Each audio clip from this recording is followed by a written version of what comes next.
کیا جس چیز کی انسان آرزو کرتا ہے وہ اسے ضرور ملتی ہے؟ سو آخرت اور دنیا تو اللہ ہی کے ہاتھ میں ہے، اور آسمانوں میں بہت سے فرشتے ہیں جن کی سفارش کچھ بھی فائدہ نہیں دیتی مگر اس وقت کہ اللہ جس کے لیے چاہے اجازت بخشے اور سفارش پسند بھی کرے۔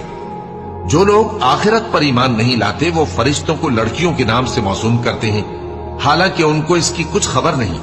وہ صرف خیال و گمان پر چلتے ہیں، جبکہ خیال و گمان حق کے مقابلے میں کچھ کام نہیں آتا۔ تو جو ہماری یاد سے روگردانی کرے اور صرف دنیا ہی کی زندگی کا خواہاں ہو، اس سے تم بھی منہ پھیر لو۔ ان کے علم کی یہی انتہا ہے۔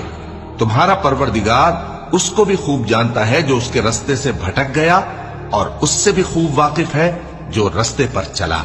اور جو کچھ آسمانوں میں ہے اور جو کچھ زمین میں ہے سب اللہ ہی کا ہے، اور اس نے خلقت کو اس لیے پیدا کیا ہے کہ جن لوگوں نے برے کام کیے ان کو ان کے اعمال کا بدلہ دے۔